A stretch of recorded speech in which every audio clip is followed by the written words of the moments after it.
नमस्कार, मी प्रिया काळे. तरुण भारतच्या न्यूज बुलेटिनमध्ये आपल्या सर्वांचं स्वागत. आता पाहूया ठळक घडामोडी. बेळगाव शहरातील कॅम्प रहदारी पोलीस ठाण्याच्या आवारात अज्ञात व्यक्तीचा मृतदेह आढळून आला आहे. पोलिसांनी कारवाई करून जप्त करून ठेवलेल्या बसमध्ये गेल्या 4-5 दिवसांपासून अज्ञात मृतदेह पडला होता. त्यामुळे अनेक शंका कुशंका निर्माण झाल्या आहेत. बसच्या मागील सीटवर 40 ते 45 वर्षीय पुरुषाचा कुजलेला मृतदेह आढळून आला असून सुमारे 15 दिवसांपूर्वी मृत झाल्याचा संशय आहे. या संदर्भात अधिक तपास सुरू असून उत्तरीय तपासणीसाठी मृतदेहाला जिल्हा रुग्णालयात पाठवण्यात आले आहे. या प्रकरणी कॅम्प पोलीस ठाण्यात गुन्हा दाखल करण्यात आला आहे. देशभरात होळीचा उत्साह वाढत असताना केंद्रीय संरक्षण मंत्री राजनाथ सिंग हे सैनिकांसोबत होळी साजरी करण्यासाठी लडाखच्या केंद्रशासित प्रदेशातील लेह येथे पोहोचले. लडाखचे लेफ्टनंट गव्हर्नर बी.डी. मिश्रा, वरिष्ठ प्रशासन आणि लष्कराच्या अधिकाऱ्यांनी लेह विमानतळावर त्यांचे स्वागत केले. राजनाथ सिंग यांच्यासोबत लष्कर प्रमुख मनोज पांडेही सैन्यासोबत होळी साजरी करण्यासाठी आले होते. संरक्षण मंत्र्यांनी लेह येथील हॉल ऑफ फेम येथे देशाच्या संरक्षणासाठी सर्वोच्च बलिदान देणाऱ्या जवानांना स्मरण करून आदरांजली वाहिली. तसेच संरक्षण मंत्र्यांनी जवानांना गुलाल लावून मिठाईचेही वाटप केले. आम्ही राज्यातील 28 लोकसभा मतदारसंघ प्रतिष्ठेचे मानले असून 20हून अधिक मतदारसंघात काँग्रेसचे उमेदवार विजयी होतील, असे मुख्यमंत्री सिद्धरामय्या यांनी स्पष्ट केले. मैसूर येथे पत्रकारांशी बोलताना ते म्हणाले, केवळ माझा गृह मतदारसंघ मैसूर कोडगू चामराजनगर मतदारसंघच नाही तर राज्यातील सर्वच मतदारसंघ आमच्यासाठी प्रतिष्ठेचे आहेत. भाजप आणि निजत युतीचा त्यांना कोणताही फायदा होणार नाही, पण यात आमचा फायदा आहे. आमच्या निवडणुकीच्या रणनीतीनुसार आम्ही आमच्या योजना पुढे ठेवून मतदारांपर्यंत जाणार आहोत, असेही त्यांनी सांगितले. होळीच्या दिवशी बेळगाव शहरात शांतता राखून ठेवण्याच्या उद्देशाने अतिसंवेदनशील प्रदेशात 300 सीसीटीव्ही कॅमेराज लावण्यात आले आहेत. आज बेळगाव शहर पोलीस आयुक्त लाडा मार्टिंग मार्बनियांग यांनी ही माहिती दिली.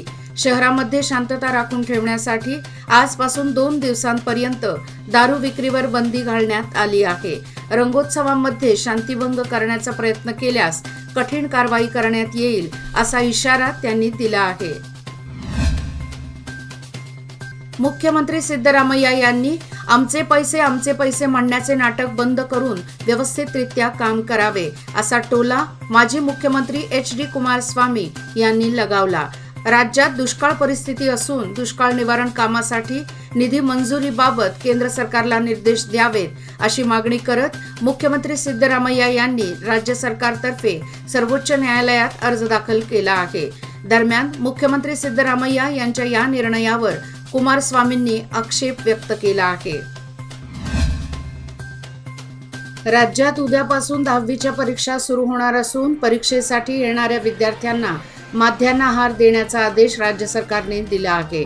25 मार्च ते 6 एप्रिलच्या दरम्यान 10वीच्या परीक्षा होणार असून सर्व शासकीय व अनुदानित शाळेतील परीक्षा केंद्रात येणाऱ्या विद्यार्थ्यांना तसेच इयत्ता 1ली ते 10वीच्या विद्यार्थ्यांना परीक्षेच्या दरम्यान माध्यान्ह आहार देण्याचा आदेश देण्यात आला आहे. पांगुळगल्ली येथे शेकडो तरुण रस्त्यावर लोटांगण घालून अनोखा विधी करून हिंदू महाकाव्य महाभारतातील शापित योद्धा अश्वत्थामा यांना समर्पित अर्पण केले जाते. महाभारतातील एका योद्ध्यासाठी बांधलेले हे देशातील दुसरे अश्वत्थामा मंदिर असल्याचे येथील भाविक सांगतात. होळी सणादिवशी लोटांगण घालून अश्वत्थामाला समर्पित भाव व्यक्त केले जातात. लोटांगणमध्ये सहभागी होण्यासाठी शेकडो तरुण आसपास परिसरातील एकत्रित येऊन गुलाल अनेक रंग उधळले जातात. मंदिर समितीच्या सदस्यांद्वारे विशेष पूजा व सर्वांना प्रसादाचे वाटप करून कार्यक्रमाची सांगता होते.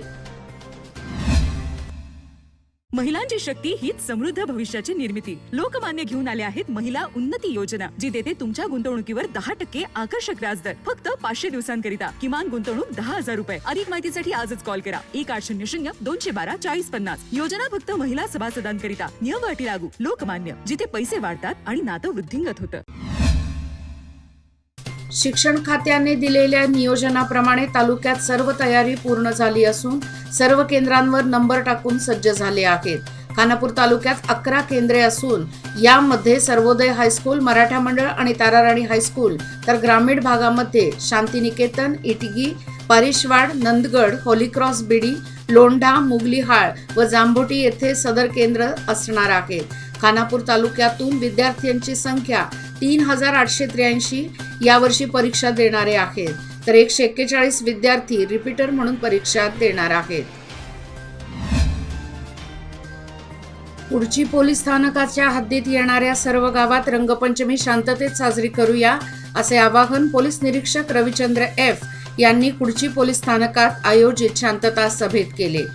रंगपंचमी निमित्त आयोजित करण्यात आलेल्या शांतता बैठकीत बोलताना निरीक्षक रविचंद्र म्हणाले की रंगपंचमी साजरी करताना अन्य लोकांना त्रास होऊ नये याची खबरदारी घ्यावी.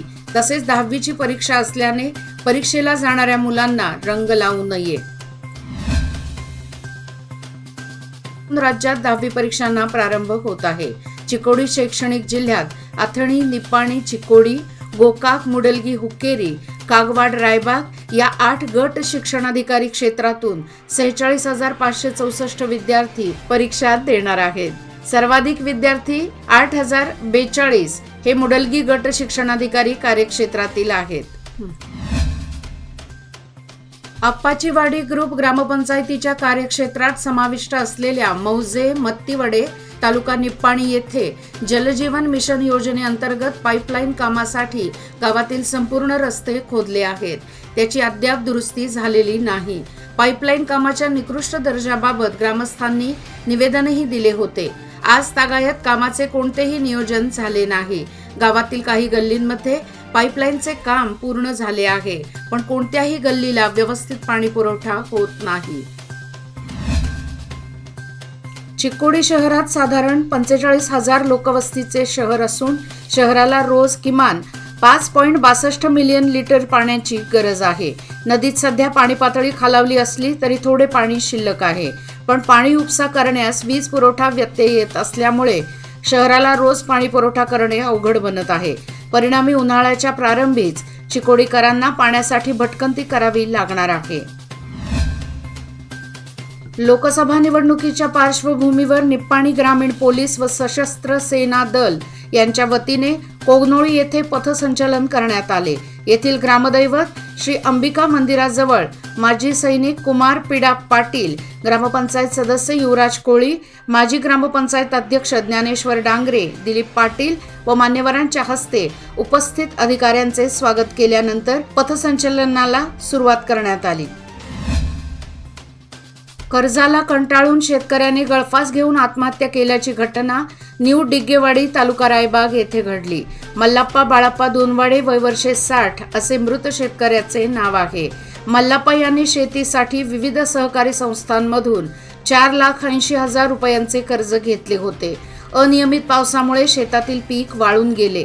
त्यामुळे त्याने घेतलेले कर्ज फेडायचे कसे या मानसिक विवंचनेतून त्याने घराशेजारी असलेल्या पत्र्याच्या शेडमध्ये गळफास घेऊन आपले जीवन संपवले. मल्लाप्पा याची पत्नी हिराबाई दोनवाडे हिने रायबाग पोलीस स्थानकात फिर्याद केली आहे. अथणी विभागातील 21 परीक्षा केंद्रांवर 3,357 पुरुष विद्यार्थी व 3,690 महिला विद्यार्थी परीक्षा देणार आहेत, अशी माहिती गट शिक्षणाधिकारी MB मोरटगी यांनी दिली. शनिवारी अथणी शहरात पत्रकारांशी ते बोलत होते. ते पुढे म्हणाले की अथणी शहरातील 3 परीक्षा केंद्र, तालुक्यातील ग्रामीण भागातील 18 परीक्षा केंद्र अशा 360 खोल्यांमध्ये विद्यार्थ्यांसाठी व्यवस्था करण्यात आली आहे. कॉपी रोखण्यासाठी सर्व खोल्यांमध्ये CC कॅमेरे बसवण्यात आले आहेत. याचबरोबर आजचे बातमीपत्र इथेच संपले. अधिक माहिती आणि ताज्या घडामोडी करता पाहत रहा तरुण भारत न्यूज चॅनल. तसेच आमच्या चॅनलला लाईक, शेअर आणि सबस्क्राईब करायला विसरू नका. आणि विश्वासार्ह बातम्यासाठी दररोज वाचा दैनिक तरुण भारत. धन्यवाद.